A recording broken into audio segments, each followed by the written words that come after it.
Discovery video 67. Saratoga once again. We got a turf race here, maiden special weight. That's a double preferred race. Over here on the Horse Racing Digest page, follow the View All Discovery Videos link or banner. Big red arrow on the right side. Value odds and overlay preferred races. These are the races I focus on because in these types of races we have a much better than average chance on getting a high priced value odds or overlay winner.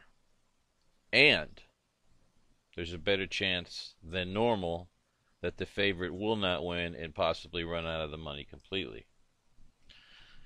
This list is the result of 16 years worth of research, and I've actually narrowed it down not only to the list you see here, but there's also 3 categories amongst this little group that's the best of the group. But let me start reading you from the top down. You got starter allowance races. It must have a little S at the end, or it's got to be a starter allowance. Not a regular allowance. Non-graded stakes and grade 3 races. All maiden claiming races, highly rated 4 stars. All maiden special weight races. This race here in this video is one of those. All races with a condition, claiming races with a condition, like non-winners of 2 lifetime, or some kind of combination of the letters B or N or Y, or after to the right of the claiming price. That's a conditional claimer. Highly rated 4 stars. Bottom low level claiming races, your $5,000 to $10,000 claiming races. All races run over the turf. All turf races, regardless of what else they are, highly rated 4 stars. So, the race we're looking at here is one of those, and one of those. And the final category was wet tracks. But we have a turf race, maiden special, that makes it a double preferred 4-star type of race.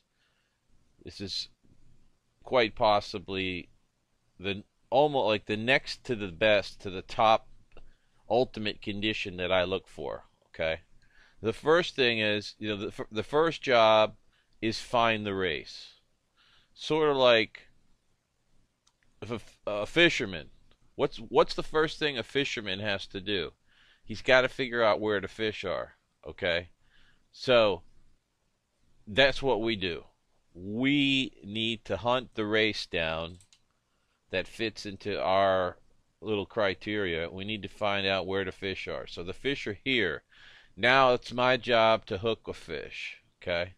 The next thing I do is I look for the value odds horse. I don't have to look far because the top pick is number 7, Heart of Destiny.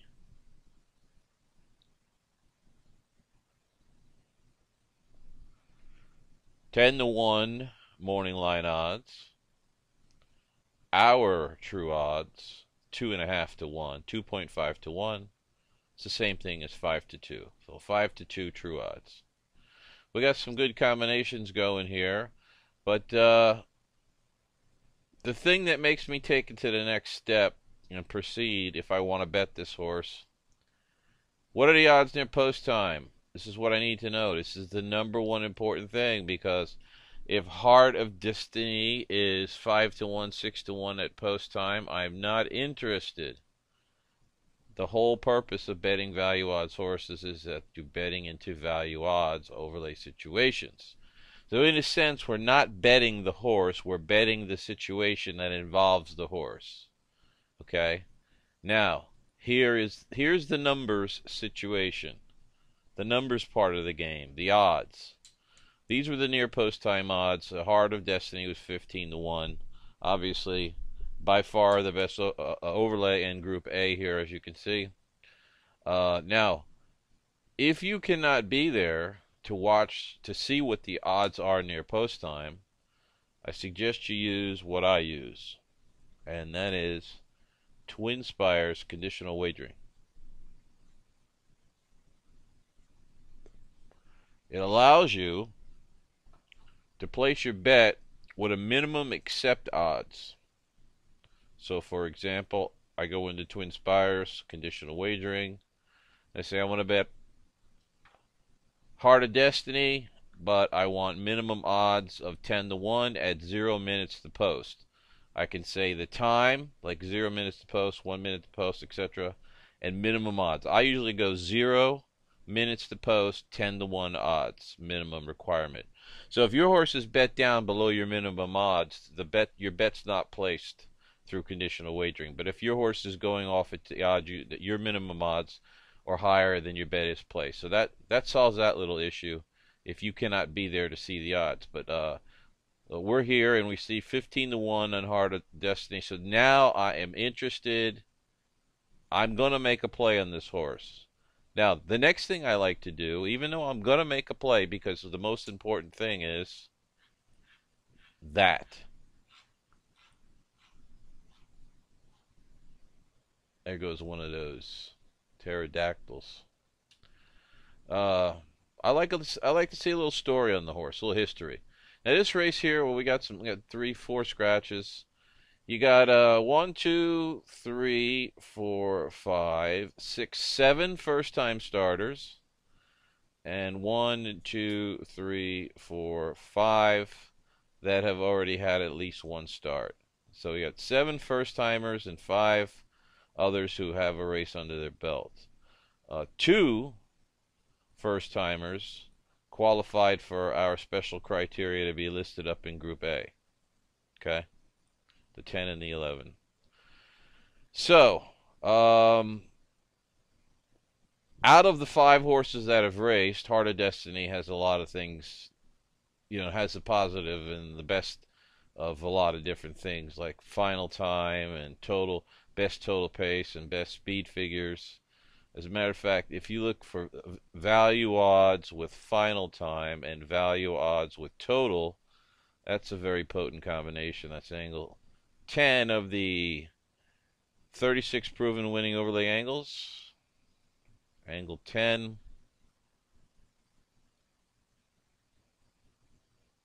And the important part here, highlighted in green. There are 5 certain other icons that, when listed on a value odds horse, have proven to be very potent. Pace, final time, parlay, pace, total pace. So this horse here, our 15 to 1 shot's got the final time and the total pace, best rating. So those are 2 potent situations there. What I'm trying to do here is build a little confidence. Heart of Destiny's exiting a key race. Now, the race was on the dirt, which brings me to the next thing. Why is the betting public not betting Heart of Destiny?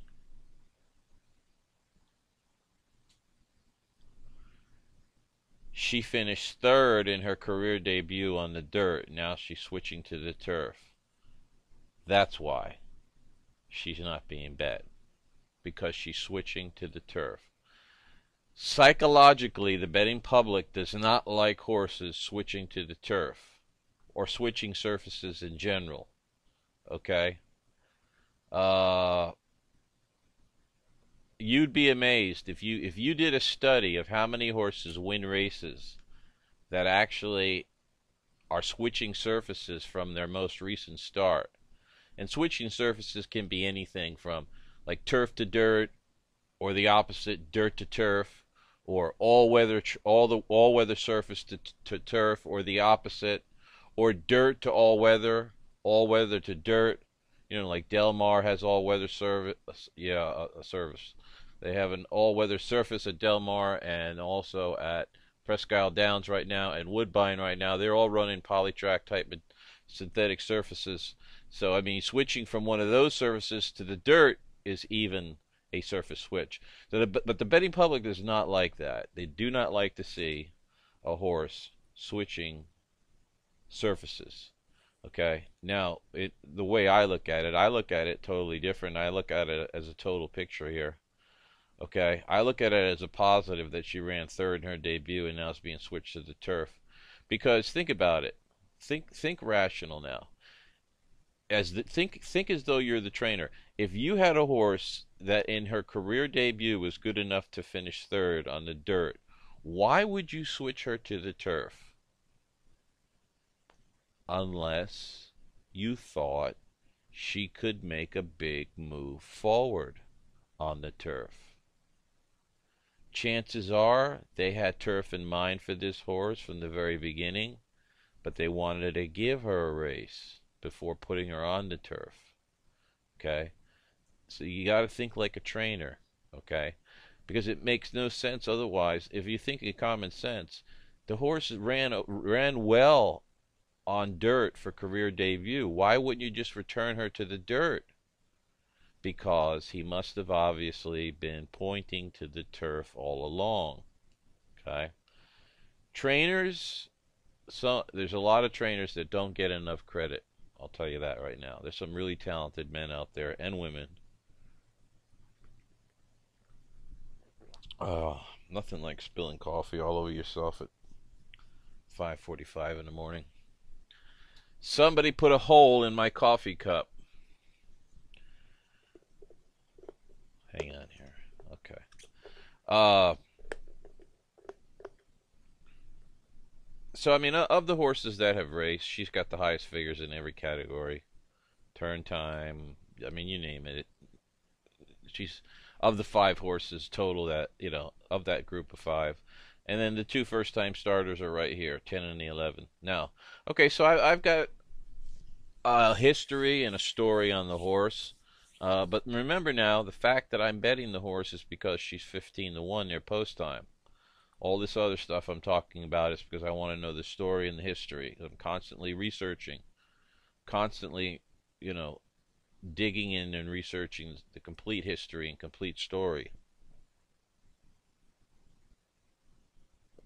It's time to put the bet together. Okay? We've completed the handicapping part. Now we move on to the wagering strategies. I've got a set of strategies that I use, and it never changes. It's simple. They are simple, but they work. Obviously, they've passed the test of 16 years worth of research and testing. They work, and they've proven to work. We got almost 500 videos made now with these exact strategies. Anyway, your first bet always has to be the win bet. Even if you're going to play exotic wagers, we must get the win bet down first, because, we don't want a 15-1 winner and somehow not catch our exotic bet. All right, we've all been there, and there's no reason to feel that pain. So avoid that. We avoid that by putting on the videos. I go $10 to win. Now my next bet is the exacta, and I always wheel my exacta. So that would be a $2 7-all exacta. Now a lot of members stop there. A lot of members are just concentrated on win bets and exactas, because if your horse wins, you're guaranteed a win bet and an exacta. Okay. But the next bet in line would be daily doubles. Okay. If you got rolling doubles, obviously you could look ahead and say, oh, turf maiden special, that's a double preferred race. I better get my daily double wheel on this horse here on the value odds top pick. So you're coming in with an all 7 double, and you're going out with a 7 all double if you got rolling doubles. So I wheel exactas, wheel doubles. Next is the trifecta. If we got the bankroll to play trifecta, strategy is as follows. 7, Heart of Destiny, in the first position of the trifecta, all by herself. Then in the second position of the trifecta, 6, 10, 11, 14. What that represents is the rest of the horses in Group A and the top horse in Group B. Those are in the second position of the trifecta. Third position, all.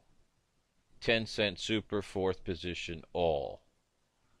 Pick 3 wagers. What I like to do is I like to find a special race like this and a special horse and key that horse as a single. We like to single horses that have a good chance to win and are going to go off at good odds. Why single a 4 to 5 shot? It makes no sense. Even if you do hit, it's not going to pay anything. But anyway, I single my horse with the other 2 races of the pick 3. I simply play the Group A horses. So, $16 bet, $1 pick 3 costs you 16 bucks. Now,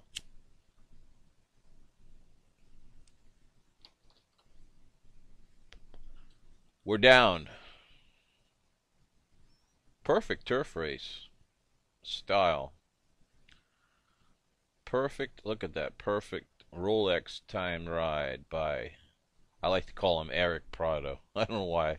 The other day I said Eric, because I'm half asleep when I make these videos sometimes. I'm like awake because I wake up at 3 o'clock in the morning, so I do make mistakes as far as saying the wrong names. That's not the only mistake I'll make. So, Mr. Eric Prado. There, I've Americanized him. Doing very well with horses at prices. Prado's been aboard quite a few of our recent video winners. So Edgar Prado, perfect ride, absolute perfect ride. 3260 on the Win Mutual. See, it ran 7-11-8, so we got our 11 there, first time starter. One of the first time starter criteria made it up there. Chad Brown's horse finished second, so we hit everything. The exacta paid 114. The trifecta paid 1,400. So that's for $1. That's 700 and change. And then you have the super. We're gonna get 10 cents of that. And then the daily double here paid 227. We rolled in with the pick 3 alive at 776. Half of that for $1. And then finally we hit the last daily double, 392. So all in all, on that one particular horse and that one particular race, 2,315 bucks.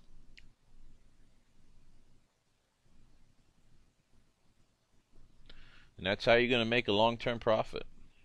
Big hits.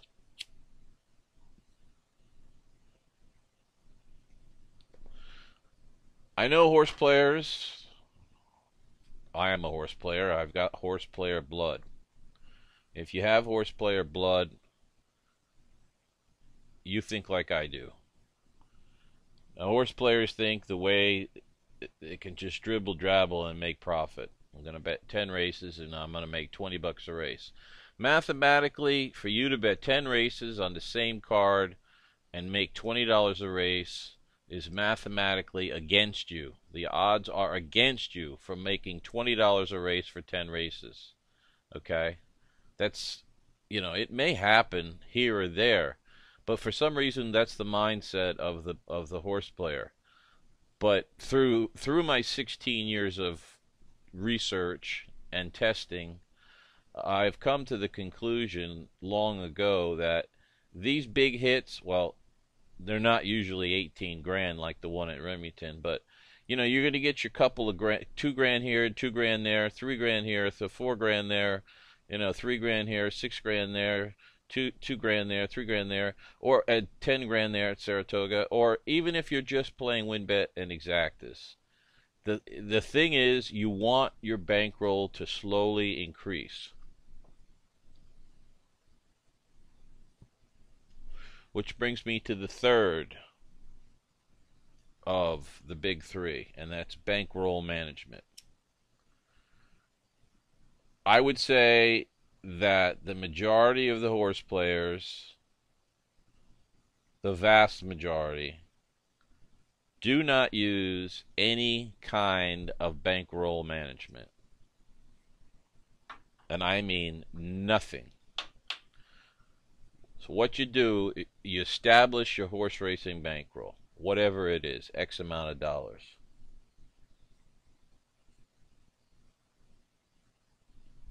Not money meant to pay bills with. So if you're taking your car payment money and you're betting that, you're going to lose it, because that's called scared money. And scared money never wins. If you've been around a while, you've heard that phrase. You've heard that saying. Scared money never wins.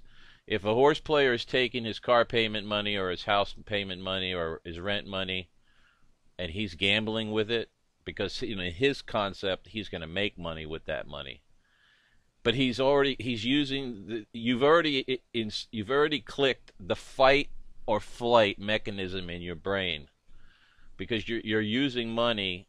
The person's using money that's meant to pay bills with, so there's a fight or flight mechanism going, and that screws up the whole thinking process of the brain. You cannot think correctly. So that's why you have to set aside money that's just for horse racing. Now, of that money, X amount of dollars, whatever it is, doesn't matter how much, because we're using percentages here, so the amount of your bankroll does not matter. The maximum that I recommend that you bet on any given race, and hopefully you're betting these preferred races, 4-star preferred races, double preferred races, but the maximum to bet in any one race would be 1% or 2% total of your bankroll. If you stick to the 1%, 2% total maximum per race of your bankroll, you virtually have eliminated the possibility of tapping out your bank, busting the bank, whatever you want to call it. Okay? As opposed to a player, let's say, has $100 and he's betting $20 a race. He's basically limiting himself to 5 chances if he's betting $20 a race. And, the thing is, you don't want to limit your chances, especially when we're going after horses with high odds. Okay? The goal here is profit. Okay? As far as I'm concerned, the way I play the game, I don't care how many tickets I cash. I only care at the end of the year that I made more money than I bet. Okay? And once you add up all these big hits, at the end of the year, you got yourself a profit. But now you need to be able to get from one big hit to the next. So that's where the money management comes in. Because if you blow out your bankroll by the 5th race, guess what? The 6th race or the 7th race would have been your hit, would have been your big hit. That's just the way horse racing works. It's just always been that way. You've been there, I've been there. Okay? So, in managing our bankroll, like I said, we've almost guaranteed mathematically that we will not blow our bankroll, so that we are going to have money on that next big race that comes up, double preferred, whatever it might be, 4-star preferred, whatever. We're going to have money in our bankroll to bet that race, and then we go ahead and collect. All right? And so you got your handicapping, then you got your proven wagering strategies, and then you got your bankroll management. If you do those 3 things, like I suggest, you will make a long-term profit in this game, if that's your desire. Not everybody has that same desire. Some players simply want action, and they just want to relax and have fun. I mean, you can relax. That's the whole purpose of the way I do things is relax. Well, no matter how you play, relax. Don't get stressed out. Don't let the psychology of the betting beat you. This is where a lot of horse players get beat, is they can't handle the pressure of the wagering process, and they let it psychologically eat them up. Okay, you got to be strong mentally. You got to remain calm, and keep in mind, now if you're betting with horse racing money, you're going to be calm, because you've already set that aside for horse racing. If you're betting with money that was meant to pay a bill, you're not thinking correctly. Scared money. But we're saying that we have our horse racing bankroll. So just remain calm. Some guys just like to throw around action. They want to bet every race at every track. They just want action. They want to blow off some steam on their day off from work, and that's fine. We have members that do that too. Okay, and yes, they hit these big ones, obviously. They're betting a lot more races, so the chances are they're not going to make as much profit as if somebody who's focusing on certain races. But that's okay. I mean, you know, whatever your interest is, you can apply my principles to whatever style you are. Whether you're an action player and you want a lot of action, or you're a player that specifically wants to make a long-term profit, okay? Whatever. The principles apply very well and they work no matter what kind of player you are.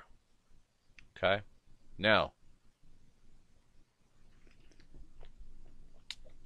all of this evolved 16 years ago, 1995. So for a 16-year period, and I still to this day do it. I research every race at every track. I either view the race, a replay, a live feed, or I view the results and I compare those to our reports. I do this research at every race, at every track, every day. Then in a 16-year period, you can imagine I have found some certain patterns. Okay? For example, the patterns here in the 36 proven winning overlay angles. Those are patterns. Situations that happen over and over and over again. The new book, well, it's new for this year. Winning overlay situations A through Z, the perfect follow-up for 36 proven winning overlay angles. You have to be a member to access that. And there's also a report that lists these horses that qualify every day. And that was obviously patterns recognized. And my third book will be released Christmas Day. And this is a book that I think will make us completely bulletproof. But the way things are going now, I think we're doing excellent. I get a lot of good feedback from members. They're learning. If the ones that open their mind to learn and understand what I'm talking about are the ones making money. The ones that won't open their mind and they just want to stick with their old ways, that's okay as long as your old ways work. You don't have to do it the way I do it if you make a profit. If you're making a profit, then just keep doing what you're doing because obviously it works for you. But if you're not making a profit, and that's what you want, if you desire to make a profit and you're not making a profit, why would you continue to do what you've been doing in which you're not making a profit? Wouldn't it make sense to perhaps try a different method or a different way? I'm telling you, I've got 16 years of research backing everything that you see in these videos. You got 60 some odd videos in the Discovery series, and if you scroll down here on the Horse Racing Digest page, the free area, look for that laptop computer. That's the previous video series. You got 424 videos there. Okay, so you got close to 500 videos. They'll basically show you where, who, when, why, how, everything is answered, okay? Because obviously, I can't be 1,000 places at the same time, but these videos can certainly show you, teach you how to fish. Give a man a fish, he eats for a day. Teach a man how to fish, he eats for life. That's what I'm doing. I'm teaching you how to fish, okay? Some people will still say, throw me a fish. Look, I throw you a fish. When you get hungry again, you got to come chase me down to get another fish. But if I taught you how to fish, you could fish self-sustaining and make and eat every day for the rest of your life because I've taught you how to fish. To me, I'd rather I don't like to listen to anybody I don't want somebody to say, uh, blah blah blah blah blah blah blah, and that's the way it is. That's that I want some proven research. I want a way that's been proven, and if it's proven, and I can see the results, then this is something I will pick up on my own. I don't want to depend on other people for anything. Okay, I want to know how to do it myself. And I still, to this day, look at the results and the replays.